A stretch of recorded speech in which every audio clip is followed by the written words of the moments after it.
친교의 악수라는 제목으로 제가 묵상한 말씀을 나누도록 하겠습니다.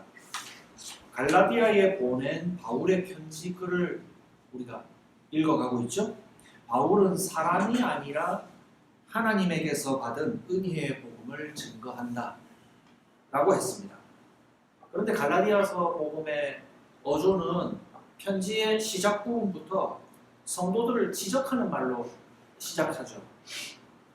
왜냐하면 그들이 바울이 전해줬던 하나님의 은혜의 복음을 놀랍게도 너무나 빨리 떠나버렸기 때문입니다. 그들이 받은 은혜의 복음은 어떤 것이지요? 대속하신 예수님의 죽으심 그리고 다시 살아나심, 그것을 통하여서 얻게 된 구원을 믿고 기쁨으로 자유롭게 살아가는 것, 그것뿐이었고 그 이외에 다른 짐을 그들에게 어떤 것도 지울 수 없다 하는 복음이었어요. 그래서 그 복음은 은혜의 복음이라고 하기도 하고 자유의 복음이라고도 하기도 하고 화해의 복음이라고 말하기도 합니다. 평화의 복음이라고도 말합니다. 그런데 바울이 전한 그 하나님의 은혜의 복음과 달리 다른 의무사항을 지우려는 사람들이 나타났죠. 갈라디아 교회는 유대인뿐 아니라 성경에는 헬라인 혹은 그리스 사람 이런 식으로 표현되어 있는데 더 정확하게 표현하면 유대인 그리고 비유대인, 유대인 기준에서는 그렇게 나눠요. 유대인과 비유대인을 헬라인 이렇게 대표적으로 말해버리죠. 그래서 갈라디아 교회는 유대 지경을 넘어선 다른 지역이 있었기 때문에, 그죠? 아시아 지역, 소아시아 지역이 있었기 때문에 그 갈라디아 교회를 이루고 있는 성도들은요, 유대인도 있었겠지만 비유대인도 많았어요. 비유는 잘 모르겠어요. 유대 땅에서 흩어져 살아가는 유대인 성도들과 비유대인 성도들이 함께 있었다고 볼 수 있습니다. 그런데 여기서 갈등이 있었던 거죠. 유대인 성도들은 유대인인 형제들 중에서 어떤 사람이 비유대인에게 너희들도 우리가 먼저 이 복음을 받았으니 우리가 먼저 행하던 유대인의 의무를 너희들도 해야 한다. 그것을 어떤 것들이 있을까요? 할례라고 알려져 있는 몸에 남자의 생식기 끄트머리 몸에 이렇게 칼집을 내어서 끄트머리를 잘라내어서 하나님의 구별된 백성이라고 표시되는 할례, 그리고 음식법 같은 것도 있죠. 일단 기본적으로 유대인과 비유대인이 한 공간에 있는 것 자체를 불편하게 여겼고 함께 앉아 교제하고 식탁을 나누지 못했어요. 그런 것이나 유대인이 먹어서는 되는 음식, 먹어서는 안 되는 음식, 그런 법을 비유대인들도 따라야 한다. 또 절기 있죠. 여러분 대표적으로 잘 아는 안식일, 유월절, 오순절, 이런 절기들을 너희들도 지켜야 된다. 우리 유대인들이 지켜오듯이 라고 하면서 예수님의 대속하신 은혜를 통해서만 구원받고 자유를 누리고 기뻐하는 사람들에게 유대인들이 해오던 그 짐을 너희들도 져야 한다 라고 강조하는 유대인 출신 형제들이 생겼다라는 거예요. 따라오고 계시죠? 자, 그런데 이런 것은요, 이런 의무를 더하는 것은 아니 그냥 예수님 믿고 즐겁게 자유롭게 기쁨으로 우리 예배도 하고 이렇게 살면 되잖아. 그런데 이것도 해야 돼? 좀 편했는데 좀 많이 번거로워졌네? 라고 하는 수준을 넘어서는 거였어요. 간편했는데 좀 많이 불편해지네? 해야 되는 게 더 생기니까 하는 정도가 아니라 바울 사도가 왜 이렇게 정면적으로 갈라디아 성도들에게 지적하고 경고하고 이렇게 꾸중을 할까요? 유대인과 같이 되지 않으면 함께 먹을 수도 없고 교회를 이룰 수 없다라고 하는 것이 얼마나 하나님이 은혜로 주신 복음을 정면적으로 반대하는 행위가 되느냐 하는 거예요. 우리 교회에 가입을 하시려면요. 자, 회원 신청서 작성하시고요. 가입비 100만 원 있습니다. 100만 원 아까워하지 마십시오. 우리가 먹는 것도 드리고 이렇게 하니까 가입비 100만 원 내십시오. 하고 또 성경 묵상을 하실 때 이 단락단락을 다 묵상을 하셔서 외우듯이 묵상을 많이 해오셔야 됩니다. 또 뭐 어떤 건가요? 우리 교회 들어오게 하려면 뭐 어떤 것일까요? 교회 올 때는 최소한 여러분들 좀 준비를 많이 하고 오셔야 돼요. 미장원 다녀오셔야 되고요. 또 이렇게 옷도 10만 원 이하는 안 돼요. 값비싼 옷을. 여러분들이 좋아하는, 여러분들이 집에 있는 다른 값비싼 옷을 입고 오십시오. 제가 뭐 지금 갑자기 예를 들게요. 좀 구차한데요. 여러분 자격 조건을 막 그렇게 더했다고 생각해 보십시오. 예. 문제가 됩니까? 안 됩니까? 문제가 되죠. 문제가 되죠. 예수 믿는데 그런 조건이 필요합니까? 우린 예수 믿음으로 구원을 얻고 한 형제 자매 된 교제를 이루고 하나님께 예배를 드리고 함께 삶을 나누는 믿음의 공동체가 되는데 그것에 어떤 다른 조건이나 자격을 제시하는 것 자체가 틀렸다는 거예요. 예. 그런데 유대인들도 잘 수행하지 못하는, 유대인들도 잘 감당하지 못하는 엄한 유대인들의 관습을, 그 율법을 비유대인들에게 짐을 지어서 그거 해야 우리와 같이 교회를 이룰 수 있고 성도가 될 수 있다고 제시를 하니까 바울은 그들의 잘못을 지적했던 것입니다.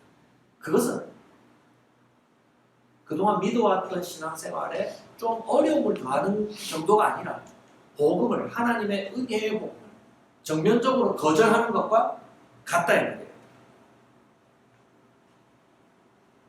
그런데 갈라디아 교회 성도들은 놀랍게도 그들의 제안에 따라서 그들의 제안을 거절했습니까? 순순히 넘어갔습니까?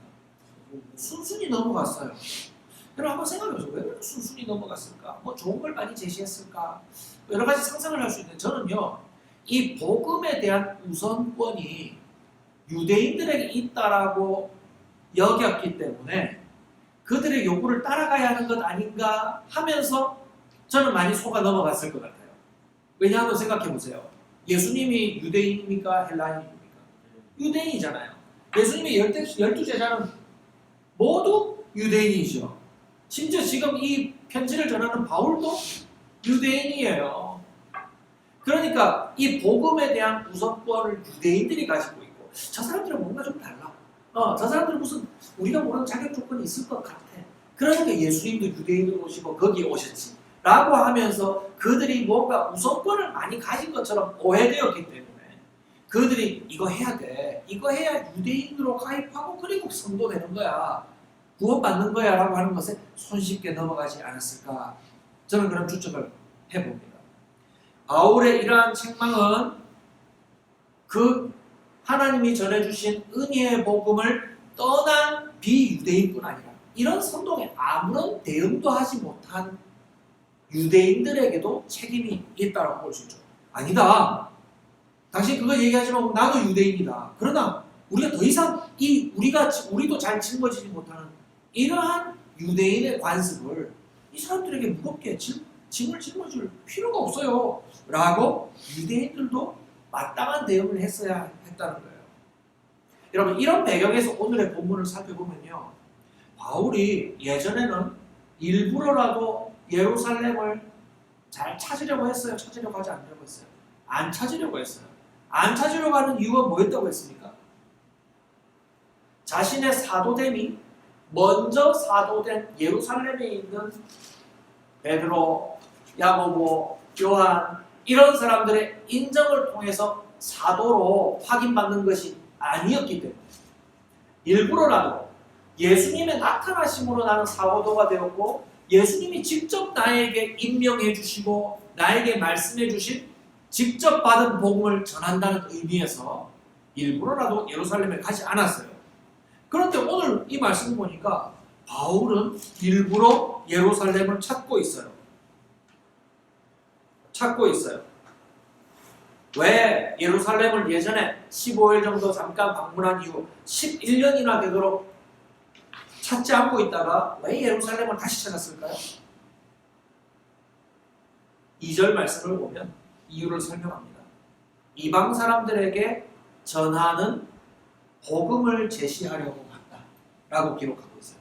이방 사람에게 전하는 복음을 제시하려고.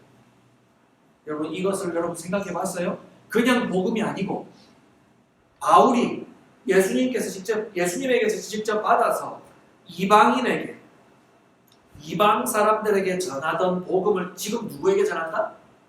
유대에 있는 사람들에게 제시하려고 설명하려고 간다 라고 기록하고 있어요. 왜 이런 일을 할까요? 사도들에게 어떤 평가를 받으러 간 겁니까? 자, 제가 복음 제시할 테니까 잘 들어보세요. 맞게 하는지. 그런 확인 받으려고 예루살렘의 사도들을 찾아갔을까요? 말이 안 된다는 것은 이미 우리가 설명했죠. 예수님한테 직접 받은 복음인데 누구에게서 다른 인정과 인가를 받을 거냐 하는 거예요. 말이 안 되죠. 뭐 듣고 있죠. 우리 따뜻해서 요번에 잘 듣고 있죠.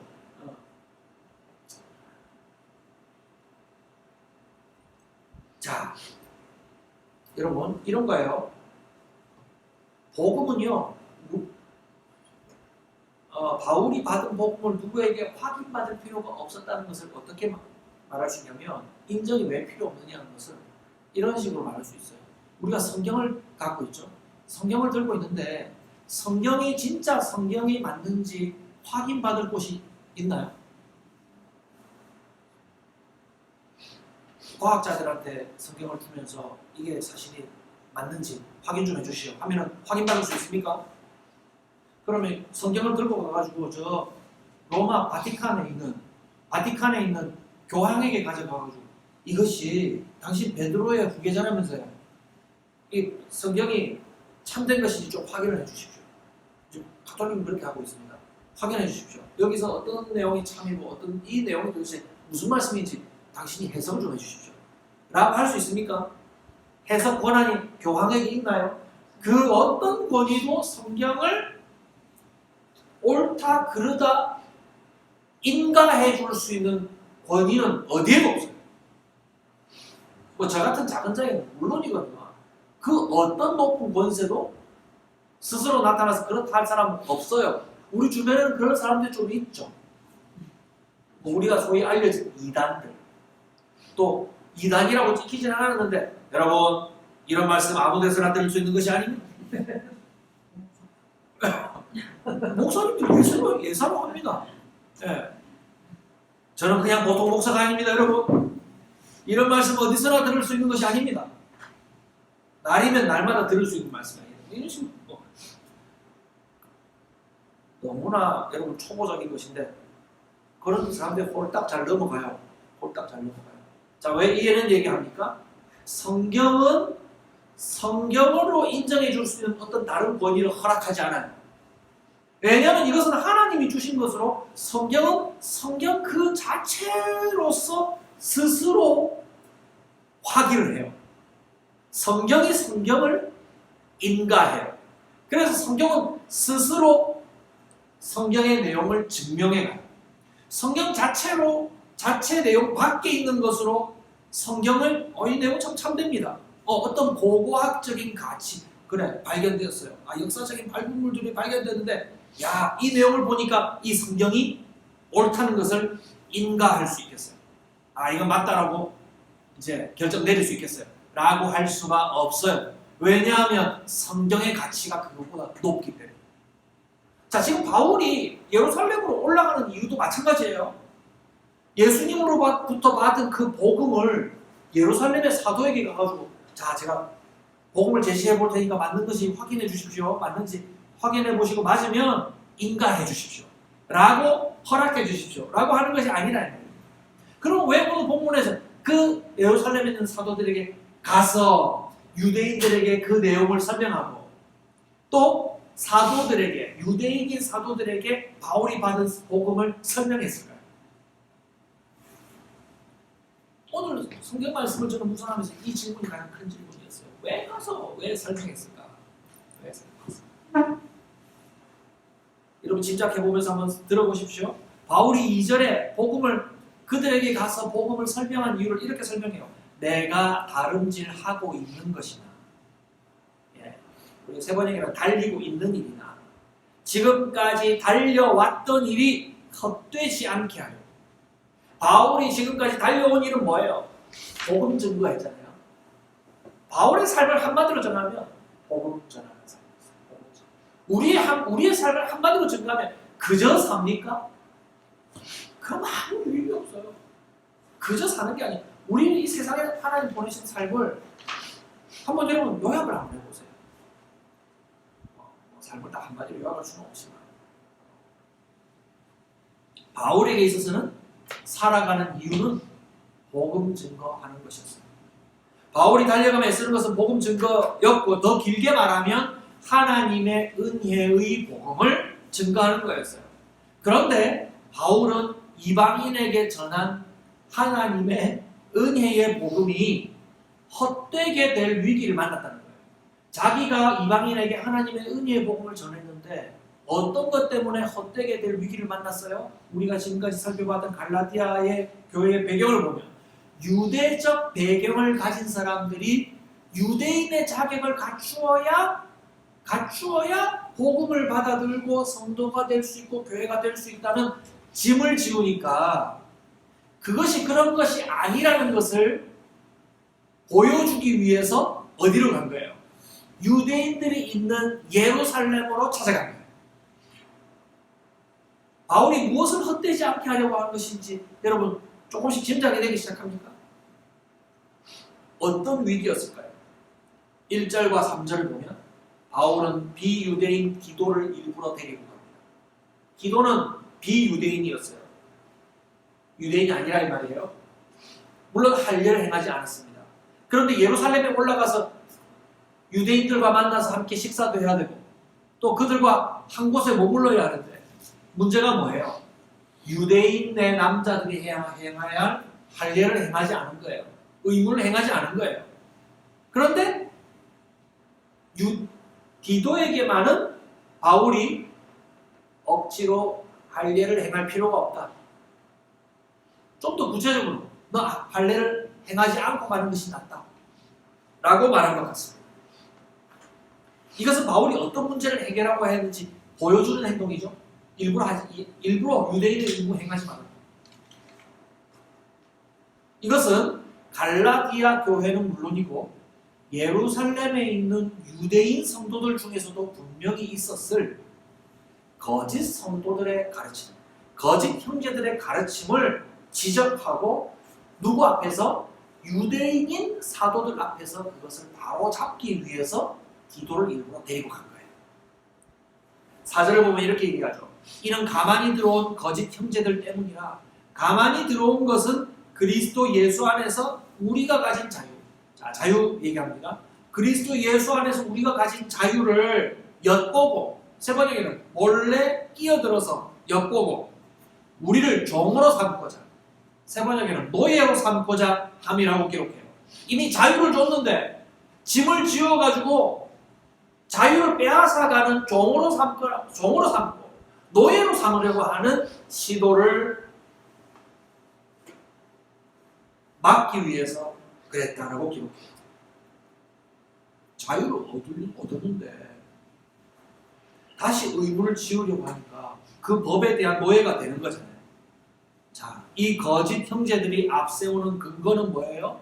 아마도 예루살렘에 있는 성도들을 보십시오. 그들은 모두 할례를 행하지 않았습니까? 예루살렘에 있는 사도들을 보십시오. 모두 유대인입니다. 그러므로 여러분들은 유대인으로서의 자격을 먼저 갖춰야 돼요. 라는 식으로 거짓 형제들은 예루살렘에 있는 유대인들 그리고 대표적인 사도들을 자꾸 들먹였을 가능성이 높아요.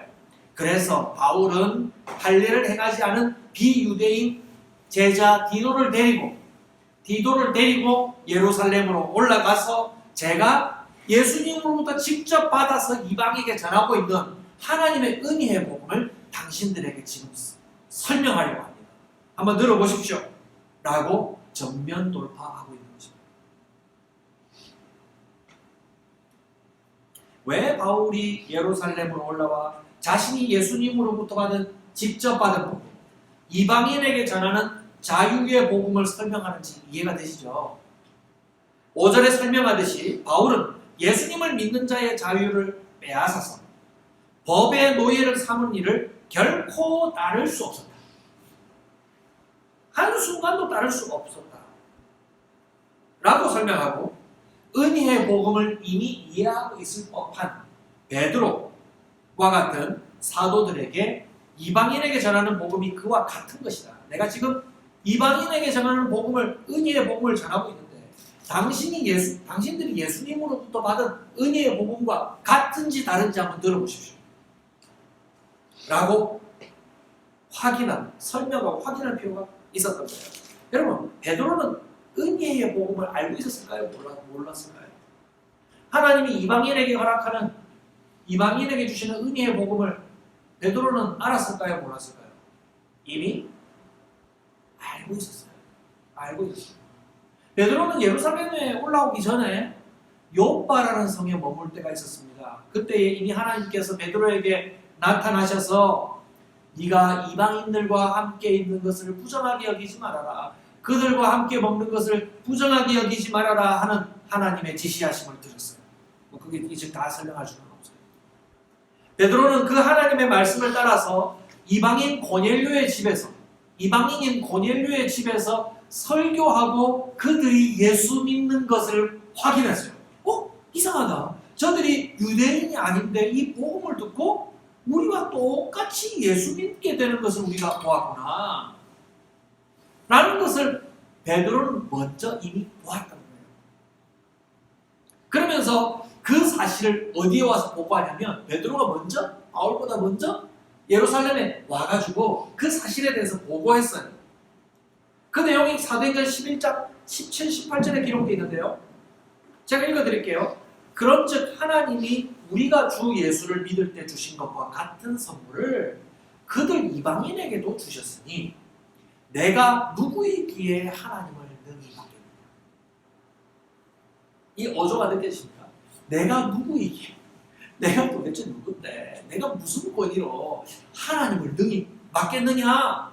하나님이 이방인도 하나님의 뜻대로 구원하시는데 내가 누구라고? 유대인의 조건으로? 내가 먼저 사도된 조건으로 그들이 예수님을 믿는 것을 막는다고? 그럴 수 없다. 그들은 유대인이 될 필요가 없다는 것을 베드로는 이미 확인했다는 거예요. 이방인들의 변화와 성도되는 것이 할례를 받고 유대인들과 같이 되는 것이 아니라 무엇으로 되는 것이냐면 하나님의 권능으로 되는 것이라는 것을 베드로는 이미 알았던 거예요. 오늘 갈라디아서 2장 6절 말씀에 이런 기록이 있죠.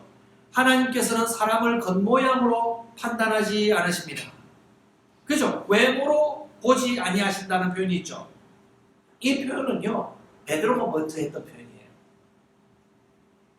베드로가 아까 말씀드린 고넬료의 집에서 설교할 때에 내가 참으로 하나님은 사람의 외모를 보지 아니하시고 각 나라 중 하나님을 경외하고 의를 행하는 사람은 다 받으시는 줄을 깨달았습니다. 라고 베드로가 먼저 이방인을 만나고 그들의 변화를 보고 확인하고 깨달았다고 말하고 있었어요. 이번 바울의 방문으로 예루살렘에 있는 유대인들과 사도들이 확인한 것을 보십시오. 사도들이 허락하는 것은 아닙니다. 우리가 할 수 있는 것은 그저 진리를 눈으로 보고 확인하고 깨닫는 거예요. 여러분, 성경은 우리가 옳구나, 성경가 옳다고 내가 인정해 줄게, 이게 아니라 우리는 성경을 읽고 깨닫고 확인하죠. 그죠? 바울의 방문으로 예루살렘에 있는 유대인들과 사도들이 확인하고 깨닫는 것을 보세요. 7, 8절의 내용이에요. 도리어 그들은 베드로가 할례받은 사람들에게 복음 전하는 일을 맡은 것과 같이, 베드로가 복음 전하는 것과 같이 바울도 복음 전한다는 말이에요. 누구에게? 할례받지 않은 사람들에게. 복음 전하는 것이 동일하다. 그러나 대상만 다를 뿐이다. 8절도 같은 내용을, 사도라는 내용을 넣어서 얘기해요. 베드로가 이 일을 위해, 어떤 일이에요? 복음 전하는 일을 위해서 사도직을 받은 거잖아요. 바울에게도 할례받지 않은 자들에게 복음 전하는 일을 하나님이 맡기시기 위해서 뭘 주셨다? 사도직을 주셨다는 것을 예루살렘에 있는 사람들이 확인하고 깨달았다 라고 기록하고 있어요. 그래서 정리하면 바울이 예루살렘에 다시 올라간 이유는 하나님께서 유대인이나 비유대인도 유대교적인 종교 행위로 자격을 얻거나 어떤 의무를 행할 짐을 지지 않고요, 동일하게 하나님의 은혜의 복음 진리를 믿음. 은혜의 복음 진리의 내용은 뭡니까? 대속하신 예수님을 믿음으로서만 구원받게 됨을 함께 확인하고 고백하려고 올라갔던 거예요. 그리고 예루살렘에 있는 유대인뿐 아니라 세계에 흩어져 있는 그리스도 예수님의 복음을 믿고 살아가는 모든 유대인들과 비유대인 모두 그리스도 예수님 안에 있는 한 믿음을 가지고 자유를 갖고 그 자유를 침해받지 않으면서 그 복음을 따르는 성도들로서 함께 동역하고 친교할 수 있다는 것을 확인한 거예요. 그래서 9절과 10절 말씀은 이렇게 기록해요. 야고보와 게바와 요한은, 게바는 베드로의 이름이죠. 하나님이 바울에게 주신 은혜, 그 뭐예요? 이방인에게 보내는 사도가 되었다는 거예요. 그 은혜를 인정하고 바울과 바나바에게 오른손을 내밀어서 친교의 악수를 했다는 거예요. 앞으로 우리 사이좋게 지내자, 이런 친교의 악수가 아니라 우리가 한 교회를 이루게 되었습니다. 우리는 한 교회입니다 라는 것을 확인하고, 또 믿음만 함께할 뿐 아니라 가난으로 도움이 필요한 자들을 함께 구제하자라고 동력의 악수를 했다는 거예요. 이건 그냥 단순한 사귐이 아니라 그리스도 안에서, 복음 안에서 함께 일하는 동력의 악수를 합니다.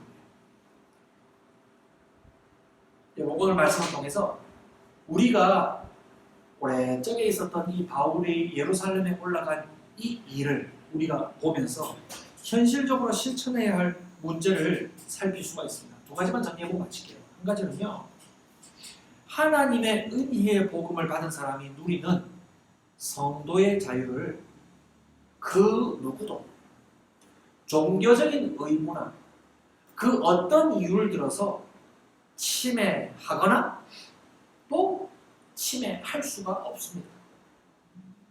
침해받거나 침해할 수가 없습니다. 그것은 복음이 사람에게서 주어진 것이 아니라 하나님으로부터 주어진 것이어야 한다는 엄중한 말씀과 무게를 같이 해요. 하나님이 내게 주셨는데 그 어떤 사람이 정한 종교적인 의무나 또 어떤 삶의 모양들이 내가 그리스도 안에서 예수님을 믿고 구원받아 자유를 얻게 된 성도의 삶을 그 어떤 것도 제한할 수 없고 그 어떤 것도 침해할 수 없다는 것을 여러분 선포해야 됩니다.